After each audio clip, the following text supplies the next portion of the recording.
Bienvenue à toutes et à tous. Alors, je vais dans Luc chapitre 19. À mesure qu'il avançait, on parle de Jésus, les gens étendaient leurs manteaux sur le chemin. Tandis qu'il approchait de Jérusalem par le chemin qui descend du mont des Oliviers, toute la foule des disciples, pleine de joie, se mit à louer Dieu d'une voix forte pour tous les miracles qu'ils avaient vus. Ils disaient « Que Dieu bénisse le roi qui vient au nom du Seigneur, paix dans le ciel et gloire à Dieu. » Quelques pharisiens qui se trouvaient dans la foule, toujours eux, ils sont toujours partout là où Jésus se promène, parce qu'ils sont toujours en train de l'épier pour essayer de l'accuser de n'importe quoi, dirent à Jésus, « Maître, ordonne à tes disciples de se taire. » Jésus répondit, « Je vous le déclare, s'ils se taisaient, les pierres crieront. » Eh bien, en 2011, les pierres ont crié. Longtemps, les disciples, ceux qui ont la foi, se sont tus.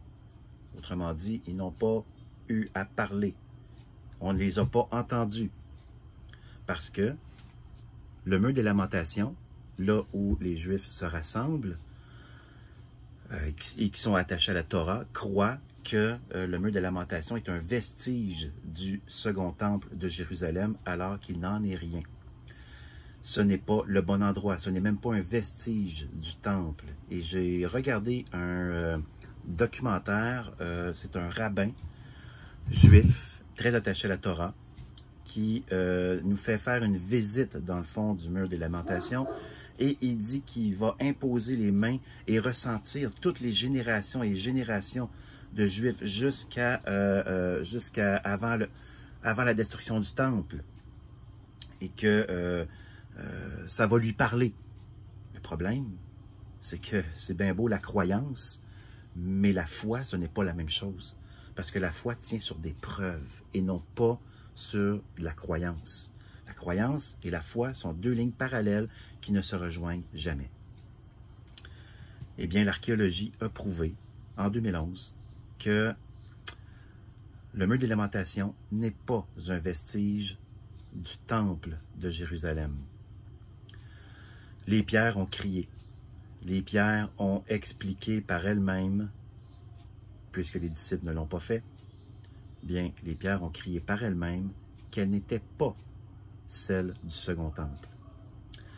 Et nous le verrons dans les prochaines vidéos. Je vais démontrer l'emplacement réel du temple à partir de 2 Samuel, chapitre 24. Il va y avoir aussi dans Chroniques, il y a 2 livres de Chroniques, c'est juste que je ne me rappelle pas lequel, mais on va voir le lieu exact du temple de Jérusalem, là où il était prévu. Et ensuite, on va voir à travers l'histoire du temple. Puis, on va voir qu'est-ce qui se trouvait en réalité. Quels sont les vestiges de ce fameux mur des lamentations qui n'est pas le vestige du temple de Jérusalem. Alors, c'est quoi? Donc, nous allons voir dans les prochaines vidéos tous ces éléments qui seront les preuves que le mur des lamentations n'est pas un vestige du temple et c'est la science qui a parlé, ce n'est pas moi. Alors, sur ce, bien, moi je vous dis merci, à bientôt.